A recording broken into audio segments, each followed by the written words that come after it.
일반적으로 우리 한국 사람들이 함께 모여서 얘기할 때 어떤 얘기를 많이 하는가에 대한 그 통계 조사를 보면 되게 그 건강에 관한 문제와 정치에 대한 문제를 많이 얘기한다고 합니다.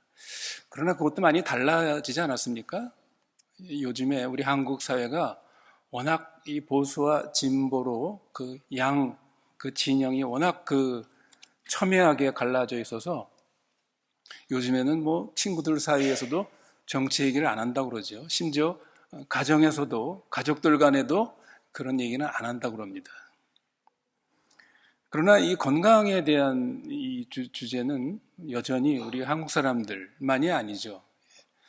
우리 그리스도인이나 불신자나 오늘날 현대 모든 사람들은 이 건강에 대한 것은 아주 중요한 관심사가 아닐 수가 없습니다.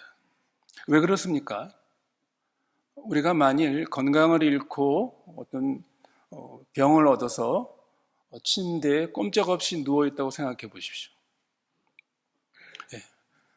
육체적으로 정신적으로 고통은 말할 것도 없고 우리는 아무것도 할 수 없는 그런 무능한 신세가 될 것입니다. 우리가 이런 생각을 하면 이 건강의 문제는 우리 인간 삶에서 매우 중요한 부분을 차지한다는 것을 알게 됩니다. 여러분, 우리가 건강을 유지하고 또 건강하게 살아가려면 우리는 우리의 몸을 잘 돌봐야 할 책임이 있습니다. 건강에 해로운 것들을 피하고 우리가 적당한 운동을 하면서 우리가 이러한 건강을 유지할 수가 있습니다. 왜 그렇습니까? 이 건강한 몸과 또 그 질병에는 어느 정도의 인과관계가 있기 때문입니다. 그래서 우리가 이런 것들을 잘 관리하면 우리는 건강하게 되죠. 그러나 또 한편으로 우리가 이런 건강에 어떤 필요한 것들을 잘 관리하면 우리는 언제나 건강할 수 있다는 보장을 얻을 수 있는가 하는 것입니다. 반드시 그런 것만은 아닙니다. 우리가 건강을 잘 돌보지 않아서 병을 얻기도 하지만 그러나 건강한데도 병을 얻는 경우들도 있습니다. 왜 그렇습니까? 우리가 그리스도인으로서 성경적인 의미로 말한다면 우리 인간은 죄된 본성을 가지고 있는, 원죄를 가지고 있는 존재들이죠. 그래서 우리는 사실 태어나면서부터 썩어질 그런 육신의 몸을 입고 태어났고 그렇게 살아갑니다. 우리 모든 인간은 죽음에 이르는 그 질병을 이미 가지고 태어났고 살아가는 그러한 존재들이죠. 여러분, 이것이 우리 인간 존재의 실상입니다. 그러므로 우리 그리스도인은 질병에 걸리지 않고 건강한 몸을 유지하기 위해서 우리가 노력해야 할 책임이 분명히 있습니다. 그러나 한편으로 병에 걸리지 않고 건강하게 사는 것이 우리 인간의 어떤 천성적인 권리라고 여기고 그 건강에 집착하는 것, 지나친 건강에 대한 기대나 집착, 이것도 우리는 경계해야 합니다. 왜 그렇습니까? 우리가 이 건강에 대한 지나친 기대와 집착, 이런 생각을 우리가 가지고 있으면 바른 성경적인 그 관점을 갖는데 큰 방해가 되기 때문입니다. 우리 그리스도인은 이 질병에 대해서, 우리 몸의 연약함에 대해서 어떠한 관점을 가져야 하는가? 이것을 오늘 이 사도 바울의 오늘 본문의 예를 통해서 이 질병에 대한, 우리 몸의 그 연약함에 대한 성경적인 관점을 우리가 살펴보도록 하겠습니다. 우리 자신이나 가족 중에 심각한 질병을 갖게 되면 본인은 물론 그 가족들은 의사나 혹은 약을 의지하고 또 도움을 받습니다. 당연히 그래야 되는 것이죠. 그러나 우리 그리스도는 어떻습니까? 본인과 가족 혹은 우리 교우들은 그 질병을 위해서 또 하나님께 치유의 은혜를 주시도록 또 우린 그렇게 기도를 간절히 합니다. 이 치유와 회복을 위한 우리 그리스도인의 기도는 당연하고 정상적인 것이죠. 오늘 본문 8절에서도 바울은 자신의 육체적인 이 가시, 육체적인 고통을 제거해 달라고 주님께 세 번 기도했다라고 그렇게 여기 기록되어 있습니다. 그런데 성도 여러분, 이 질병에 대한 주님께 우리가 하는 그 기도를 할 때 우리를 혼란스럽게 하는 이러한 일들, 질문들이 있는 것이죠. 예를 들면 어떤 분은 병을 위해서 기도할 때 의심하지 말고, 병이 나을 거를 의심하지 말고 주님께 기도해야 한다. 그렇게 의심하지 말고 기도해야 되는 겁니까? 이런 질문을 받기도 합니다. 이 병이 내가 기도해서 나을지 안 나을지 의심하면서 기도하면 우리 주님께서 안 들어주시는 겁니까? 아니면 더 근본적인 질문이죠. 질병이라는 것, 건강이라는 것, 이런 것은 과학적이고 의학적인 그런 어떤 영역에 속하는 것인데 그것을 우리가 하나님께 기도해서 낫게 해달라라는 것이 정말 맞는 것입니까? 이렇게 질문하는 사람들도 있습니다. 아마 성도 여러분들도 이런 비슷한 사례들을 많이 들었을 것입니다. 우리는 이럴 때 그리스도인으로서 우리의 어떤 질병이나 몸의 육신의 연약함들을 어떻게 봐야 할 것인가? 이런 질문이 생깁니다. 여러분, 이 질문은 굉장히 중요한 것입니다. 이 질병에 대한 우리의 관점, 이것은 우리의 신앙관이 바르냐 아니면 잘못됐느냐를 시험하는 아주 중요한 한 부분이기 때문에 그렇습니다. 오늘날 질병과 관련해서 어떤 그리스도인들의 마음을 일관되게 지배하는 그 신앙이 있습니다. 이건 모든 그리스도인이 아니라 어떤 그리스도인입니다. 그들의 신앙 속에는 어떤 것이 있습니까? 우리의 모든 병은 믿음으로 또 기도의 능력으로 다 치유될 수 있다라는 그러한 그 믿음입니다. 이런 치유의 능력을 말하는 사람들은 자기들의 믿음이 성경적이라고 이렇게 주장을 합니다. 그리고 이렇게 주장하는 사람들은 그 주장을 우리에게 증거하기 위해서 성경의 여러 가지 그러한 그 증거들을 또한 말하기도 합니다. 이들이 주장하는 그 첫 번째 그 논증이 뭡니까? 예수님이 이 땅에 오셔서 많은 병자들을 고치셨다는 것이죠. 그때 그러한 일을 행하신 그 주님의 능력은 오늘날 21세기에도 동일한 주님의 능력이기 때문에 우리가 주님께 구하면 주님께서 그런 일을 행하실 수 있다. 이런 것이죠. 그때의 주님과 오늘의 주님이 다르지 않다고 한다면 왜 우리가 이러한 그 기적을 왜 볼 수가 없는가 하는 것이죠. 둘째로 이들이 주장하는 것은 성경이 말하는 구원은 영혼만의 구원이 아니라 거기에 육신의 구원도 함께 포함되어 있다. 그렇게 얘기를 합니다. 몸이 없는 구원. 그렇죠. 성경에서는 우리 영혼과 몸이 함께 구원을 말하고 있습니다.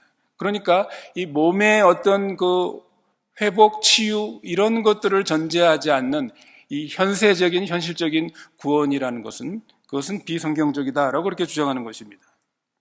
그래서 우리가 잘 아는 소위 삼박자 구원이라는 게 나오는 것이죠. 내 영혼이 잘된 같이 범사가 잘 되고 그 다음에 뭐가 있습니까? 내 몸이 강건하기를, 건강하는 것. 이것이 현세에서도 우리가 구원받았다는 것의 한 가지 어떤 그 증거로 그렇게 볼 수 있다라고 이렇게 주장합니다. 셋째로는 믿음이 부족하면 현실적인 축복을 놓치게 되는데 특히 이 질병과 관련해서 하나님의 은사와 능력을 얻지 못한다는 것입니다. 다시 말해서 우리가 하나님의 그 능력을 경험하지 못하는 것은 우리가 믿음이 부족하기 때문이라는 것이죠. 그들은 야고보서에서 말하는 성경적인 증거를 가지고 그렇게 논증을 합니다. 야고보서 4장 2절 말씀에 야고보가 뭐라고 말하고 있죠? 너희가 받지 못함은 구하지 아니함이라 그랬습니다. 우리가 구하지 않기 때문에, 기도하지 않기 때문에 받지 못하는 것이다. 이것이죠. 우리 예수님께서도 구하라 그리하면 주실 것이다 라고 말씀하지 않았는가? 여러분, 예수님께서 자기 고향에서는 많은 권능을 행치 않았다라는 말씀이 마태복음 13장 57절 58절에 보면 그런 말씀이 나옵니다. 왜 예수님이 자기 고향 나사렛에서는 많은 능력을 행치 않았는가? 나사렛 사람들이 뭡니까? 내가 예수라는 사람 어릴 때부터 잘 알고 있는데 저 사람이 뭔가 하면서 예수님을 믿지 않았기 때문에 예수님이 거기서는 능력을 행치 않았다. 결국 믿지 않았기 때문이라는 것이죠.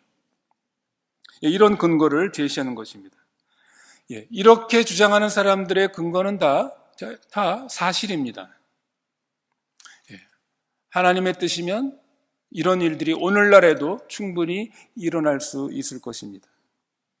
오늘날에도 이러한 기적적인 기도로 하나님의 어떤 전적인 능력으로 치유가 가능합니다. 사실 의사들의 보고에 의하면 의학적으로 도무지 설명할 수 없는 그런 기적이 일어나는 경우들을 또 우리는 알고 있습니다. 그러나 기도를 통한 이러한 치료, 신유의 은사를 통한 치료가 모든 병든 우리 그리스도인들에게 언제나 유효한 것인가? 믿기만 하면, 주님을 전적으로 의지하고 기도하면 언제나 이러한 치유의 은사, 치유의 능력이, 기적이 일어나는가? 이것이 성경의 전체적인 가르침과 부합하는가 하는 것입니다. 또한 어떤 질병을 가진 그리스도인들이 회복하지 못하는 것은 그들이 믿음이 없거나 믿음이 부족하기 때문이라는 이런 식의 그런 주장이 맞는 것인가 하는 것입니다. 그러나 이런 식의 논리는 매우 잘못된 것입니다. 그것은 정말 잔인하고 파멸을 가져오는 정도로 잘못된 것입니다. 왜 그렇습니까? 이러한 신앙을 가지고 하나님 앞에서 열심히 기도하고 온갖 그것을 위해서 전심을 기울였는데 결국 그 질병이 낫지 않고 회복되지 않은 많은 경우들이 있습니다.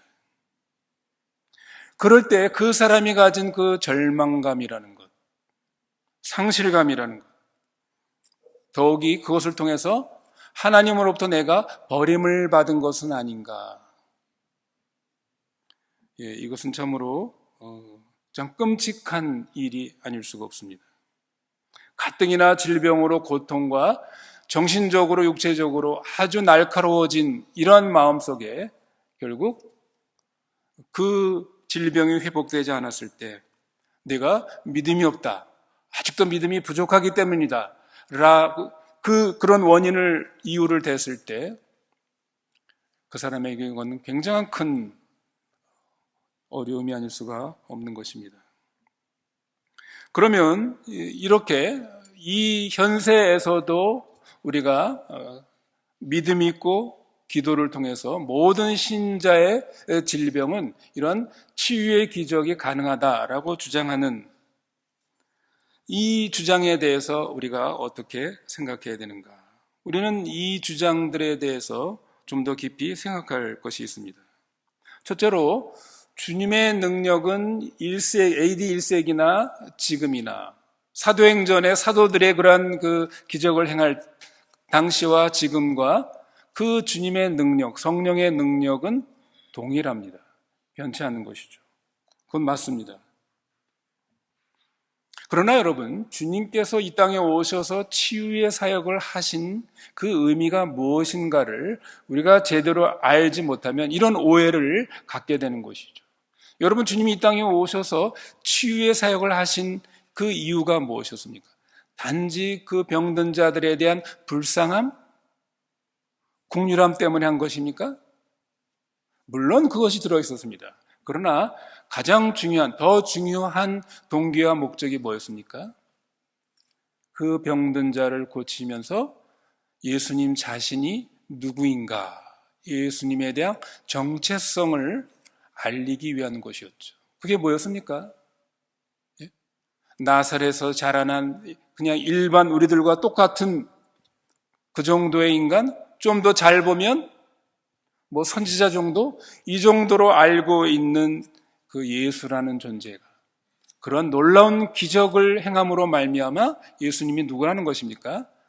하나님이 보내신 메시아, 구원자, 그리고 우리 인간들을 구원해낼 수 있는 그러한 능력의 신적인 존재라는 그 사인, 그 증거로 보여준 이것이 바로 병든 자, 심지어 죽은 자를 고친 이 능력인 것이죠.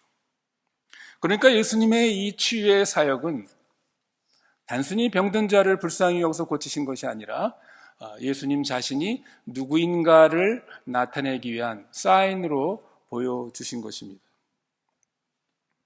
그러니까 뭡니까? 그거를 사인으로 딱 보여주신 다음에 이것을 증인들로 하여금 성경에 기록하게 하신 것이죠. 그래서 성경이 기록된 이후에는 모든 사람들은 예수님이 어떤 분이신가? 그분이 진정으로 하나님의 아들 메시아구나. 우리의 진정한 구원자가 될 수 있구나. 라는 것을 우리는 성경의 그 증거를 통해서 알게 되는 것입니다.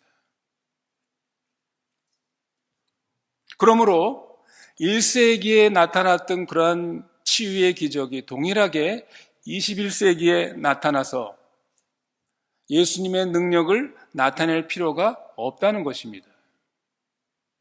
성경이 충분하게 그것이 기록되어 있어서 너희는 성경을 보라. 성경의 증거를 보라. 이렇게 말하고 있는 것이죠. 예. 온전한 치유는 그것은 미래에 약속된 이것을 성경은 우리에게 말하고 있는 것입니다. 예수님은 그래서 이 땅에 오셔가지고 모든 병든 자를 다 고치신 것이 아닙니다. 그렇죠? 일부만 고치신 것입니다. 일부를 고치신 걸 통해서 우리에게 샘플로 보여주신 것입니다. 물론 지금도 주님의 특별한 뜻이 있다면 주님의 그런 능력은 여전히 어떤 사람에게 나타나서 치유의 기적을 일으키실 수도 있을 것입니다. 두 번째 주장에 대해서 물론 성경에서도 구원이 몸과 영혼을 다 포함하고 있다는 것을 말하고 있습니다. 그러나 여러분, 완벽한 육신의 건강은 이 세상에서 약속된 것이 아닙니다. 성경은 그것은 미래, 장차 주님의 오심으로 말미암아 이루어질 일이라고 그렇게 말하고 있습니다. 바울은 빌립보서 3장 21절에 이렇게 말하고 있죠.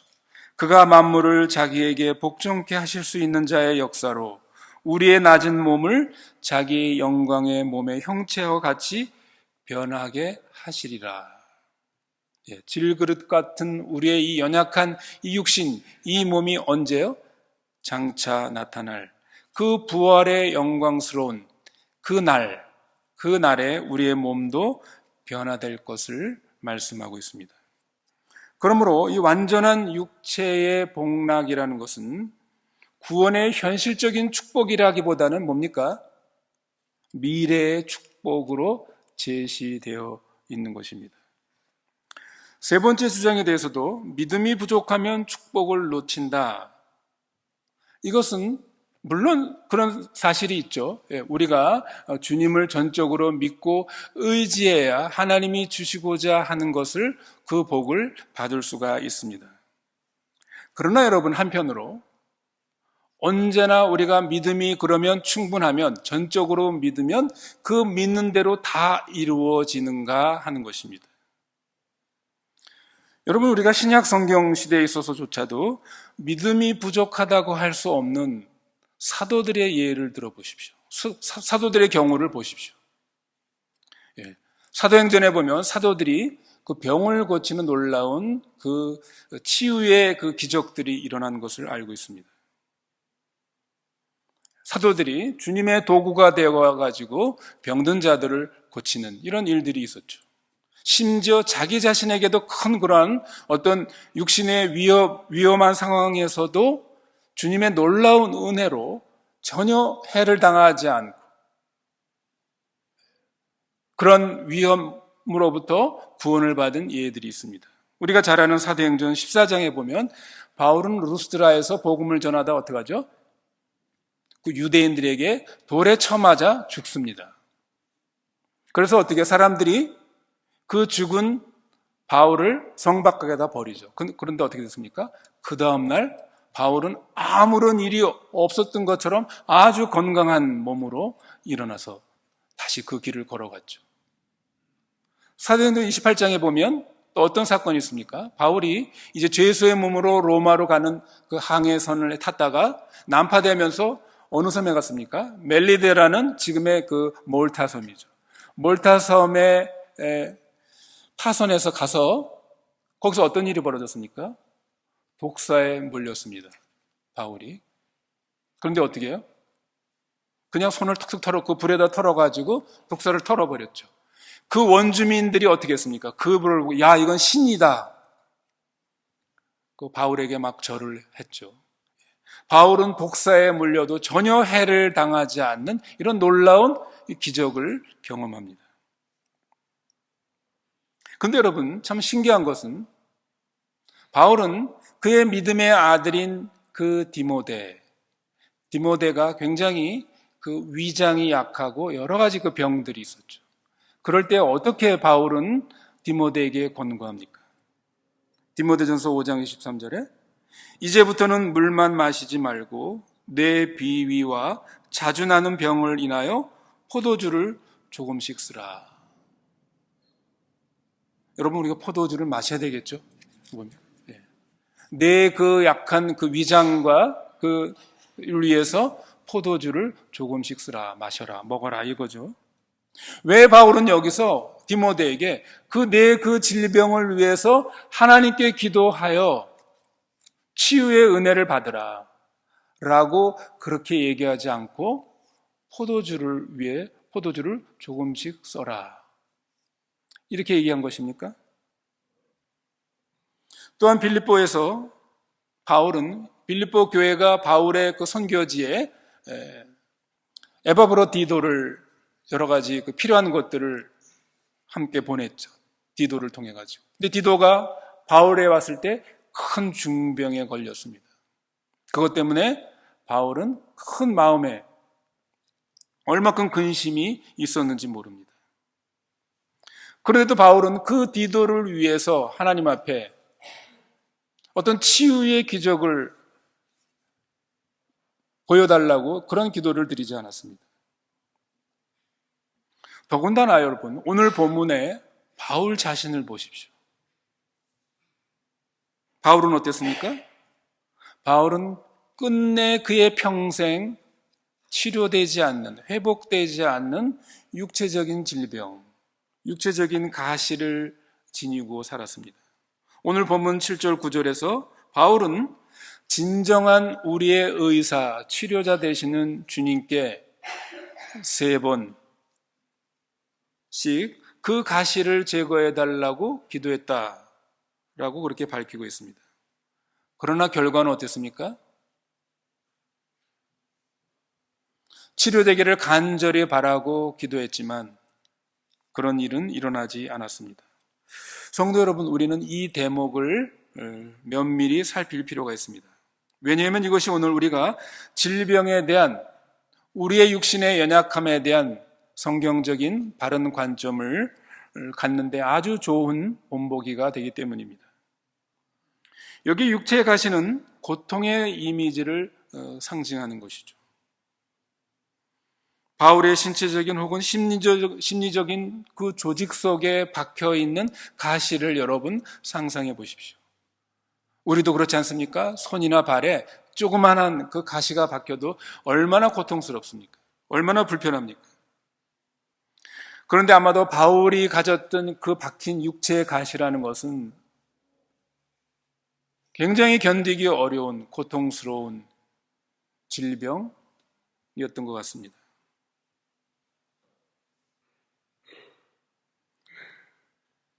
만일 우리 주님께서 원하시기만 하셨다면 바울이 이렇게 3번씩이나 기도했을 때 간절히 그것을 구하고 주님의 어떤 그 치유의 능력을 구했을 때 우리 주님께서 들어주셨을 것입니다.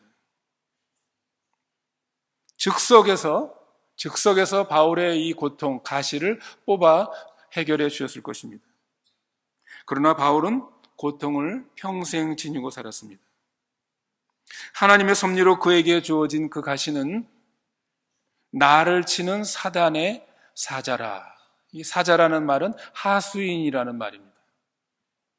바울은 그렇게 고백하고 있는 거죠. 자기 육체에 박힌 그 가시를 사단이 나에게 보낸 하수인이다 라고 그렇게 고백합니다. 왜 바울은 이것을 사단의 하수인, 메신저라고 이렇게 얘기를 했을까요? 여러분 생각해 보십시오.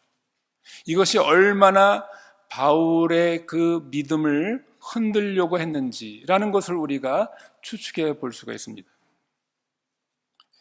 이 육체의 고통, 연약함을 통해서 바울이 하나님에 대한 그 믿음이 얼마나 이것에 대한 그 시험을 받았을까? 하나님에 대해서 얼마나 잘못된 생각을 할 위험성이었다는 것을 우리로 하여금 상상하게 합니다. 여러분, 어떤 위험일까요? 어떤 시험일까요?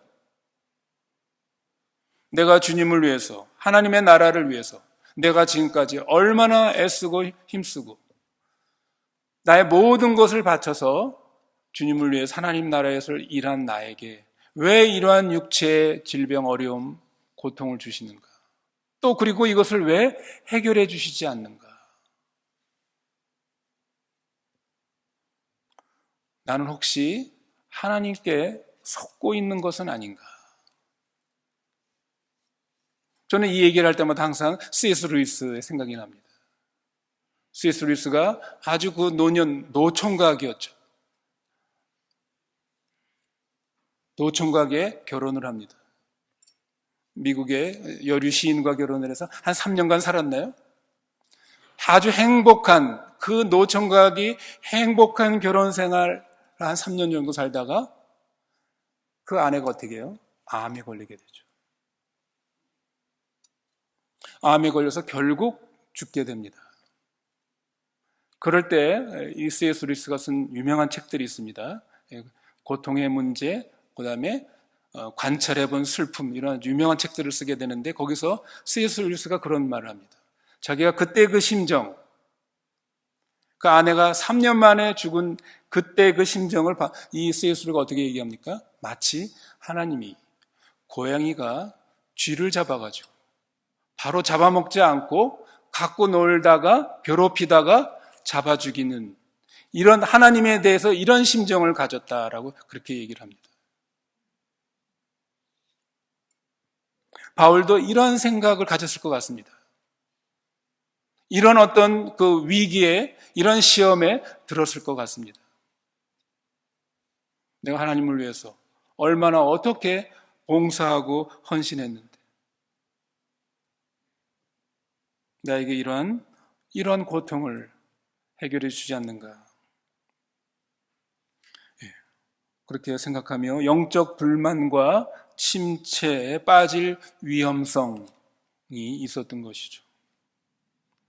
그런 생각들이 바로 바울이 에베소 6장 16절에서 말한 악한 자의 불화살이었습니다. 악한 자가 그 불화살을 계속 쏴대는 것이죠. 바울은 이러한 불화살들과 싸웠어야 했습니다. 왜 그랬습니까?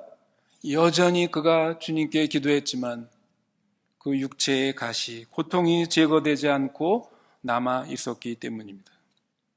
그러나 결국 바울은 깨닫게 됩니다. 무엇을 깨닫습니까? 이 육체의 가시라는 것은 나에게 형벌로 주어진 것이 아니라 오히려 나를 보호하기 위해서 주어진 것이라는 것을 깨닫게 됩니다. 육체의 연약이 영적 질병을 경계시켜줬습니다. 여러분, 성경이 규정하는 가장 나쁜 질병은 어떤 질병입니까? 영적 질병이죠. 그 중에 대표적인 게 뭡니까? 여기 바울도 말하고 있지만 내가 자고하지 않도록 하기 위해서라고 말하고 있죠. 영적 이 교만, 자기 자랑, 자기 중심, 자기를 추구하는 것, 이런 병이 성경이 규정하는 가장 나쁜 악한 병들이죠. 여러분, 이런 병은 지옥에 이르는 병이기 때문에 그렇습니다. 바울은 오늘 본문에서 그 가시를 나로 하여금 교만하지 않도록 경계시켜주는 일종의 예방약으로 묘사했습니다. 7절 말씀에 여러 계시를 받은 것이 지극히 크므로 너무 자고하지 않게 하시려고 내 육체에 가시 곧 사단의 사자를 주셨으니. 바울은 그것을 알고 나서 그 가시가 주님의 편에서 지혜롭게 준비된 것임을 인정하게 되었습니다. 그러니까 바울에게 속에서 이 육체의 질병 가시가 제거되지 않은 것은 바울이 믿음이 없거나 믿음이 부족한 것이 아님을 우리는 알게 됩니다. 그것에 대해서 기도했을 때 우리 주님께서 바울에게 어떻게 응답하셨는가? 이것을 바울은 고린도 교인들에게 설명을 합니다. 어떻게 설명을 합니까? 9장 9절 상반절에 내게 이르시기를 내 은혜가 내게 족하도다. 이는 내 능력이 약한 데서 온전하여 짐이라. 그래서 바울은 자기에게 주어진 계속적인 장애 요인을 오히려 일종의 특권으로 받아들였습니다. 9절 하반절에 이러므로 도리어 크게 기뻐함으로 나의 여러 약한 것들에 대해 자랑하리니 이는 그리스도의 능력으로 내게 머물게 하려 함이라. 여러분, 고린도 사람들의 그 관점에서 봤을 때, 헬라의 풍습대로 봤을 때, 이 바울을 약한 사람으로 멸시했습니다. 바울이 뛰어난 무슨 웅병가도 아니고 어떤 인상 깊은 사람이라고 이 헬라 사람들은 생각하지 않았습니다. 바울은 한 걸음 더 나아가 이 고린도 사람들이 자기를 생각하는 것보다 자기는 더 약하다고 그렇게 말합니다. 왜 그래요? 자기에게는 다른 사람이 갖지 않은 이러한 큰 육체적인 결함, 핸디캡을 가지고 있기 때문입니다. 그러나 바울은 이러한 자기의 연약함을 자랑했습니다. 자랑하는 법을 배운 것입니다. 10절에 이는 내가 약한 그때에 곧 강함이라. 바울은 고린도 교인들에게 우리들의 그 연약함이 오히려 그리스도로 말미암아 그리스도 안에서 오히려 영적으로 아주 강한 성숙한 사람이 될 수 있다. 그런 법을 우리가 배워야 한다는 것을 지금 알기를 원했습니다. 우리 이제껏 살펴본 것처럼 이 세 가지 마지막 결론을 여기서 찾아볼 수가 있습니다. 첫째로 이적적인 그 치유에 관한 것입니다. 주님과 사도들은 특별한 경우, 어떤 하나님의 뜻이 그 어귀에 있을 때만 이적적으로 병을 치료했습니다. 여러분 그렇죠? 하나님의 뜻이 거기에 분명히 나타난다면 그 이적은 반드시 일어날 수밖에 없는 것이죠. 그러니까 언제나 사도들이 일으킨 것, 주님이 일으킨 것은 언제나 100% 성공입니다. 왜냐하면 그것이 주님의 뜻이기 때문인 것이죠. 그러므로 예수님 당시나 사도행전 당시에도 기적적으로 병을 고치는 것이 보편적인 것은 아니었습니다. 그러므로 우리 그리스도인들의 질병은 오늘날도 언제나 우리가 기도하면 믿음이 있으면 언제나 그것은 치유된다 라는 것은 성경적인 근거가 없는 것입니다. 두 번째 결론은 이 거룩하게 하시는 하나님의 섭리에 관한 것입니다. 하나님께서는 하나님의 자녀의 이 질병과 고통과 연약함을 우리의 인생을 조각하는 조각칼로 사용하신다는 것을 우리가 깨달아야 합니다. 우리가 느끼는 연약함은 오히려 우리가 더욱더 주님을 의지하는 동기로 작용할 수 있습니다. 그렇습니다. 내가 뭔가가 있고 내가 뭔가가 힘이 있다 그러면 우리는 그만큼 주님을 의지하기보다는 내가 가진 것을 의지하려고 하는 것이 우리의 성향입니다. 그러나 그 사람이 그 연약함에도 불구하고 낙심하지 않고 주님을 더욱 의지하면서 자신의 여러 가지의 그러한 부족한 부분들을 하나님께서 조각해가는 이러한 그 과정을 통하여 그 사람이 진정으로 믿음으로 성숙해 나간다고 한다면 이것이야말로 놀라운 이 연약함의 역설이 아닐 수가 없습니다. 그것이야말로 하나님의 은혜의 승리라고 그렇게 말할 수가 있습니다.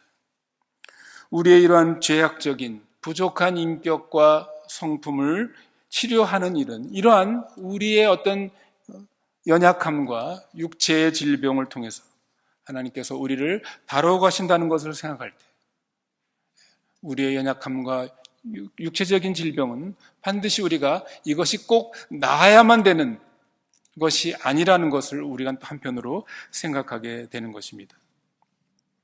세 번째 결론은 우리가 아플 때, 질병에 있을 때 취해야 할 행동에 관한 것입니다. 우리가 질병을 얻게 되면 우리는 물론 반드시 의사를 찾아가 약의 도움을 구해야 합니다. 찾아야 합니다. 그러나 우리 그리스도는 뭡니까? 동시에 주님을 찾아야 한다는 것입니다.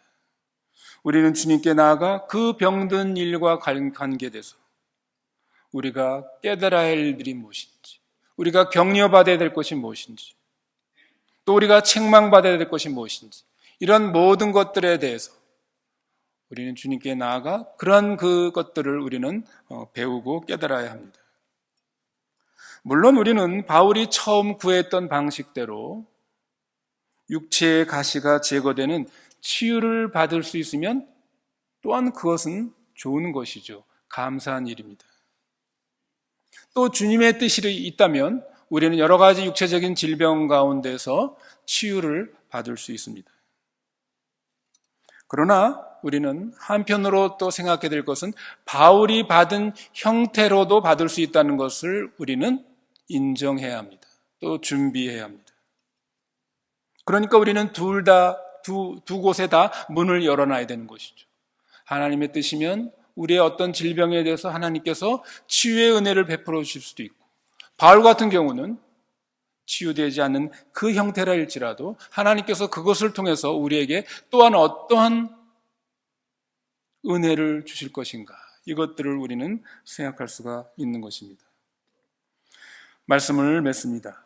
여러분, 우리가 아무리 현재 건강하다 할지라도 우리의 육신은 점점점 더 쇠잔해 갈 것입니다.